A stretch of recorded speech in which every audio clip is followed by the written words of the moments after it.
বান্দা বলছে মওলা যে কোনো সময়? রব বলে হ্যাঁ যে কোনো সময়। মওলা মসজিদে যেতে হবে? রব বললে পারলে যা। মওলা এই টাইমে মসজিদে গেলে তো আমারে ধরে ফিটাবে। বুঝেন না কেন? আমি যদি রাতে 3টা বাজে 4টা বাজে 2টা বাজে মসজিদে যাই, আমরা চোর বলে ফিটাবে। মসজিদে যাওয়াটা রিস্ক হবে। রব্বে করিম বলে মসজিদে না পারবি না? আল্লাহ পারবো না। তাহলে যা ঘরে যা, যাই নামাজ বিছা। বলে যে যাই নামাজ বিছালে তো বউ বুঝে ফেলবে আমি বাটপারি করছি। কথা বলেন না কেন?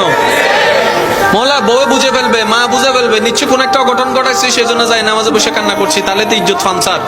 রব্বে করিম বলে মসজিদেও পারবি না, যাই নামাজে পারবি না। মওলা একটু কেমন জানি লাগছে। রব্বে করিম বলে ঠিক আছে, আমি আল্লাহ কতটুক মায়া মহব্বত করি তোকে তুই তো বুঝতে পারস নি এতদিন। আজকে বুঝার চেষ্টা কর। মসজিদে যাওয়া লাগবে না, যাই নামাজ বিছানো লাগবে না, ওযু করা লাগবে না। তোর যদি এতই প্রবলেম হয় জবানটাও খোলা লাগবে না।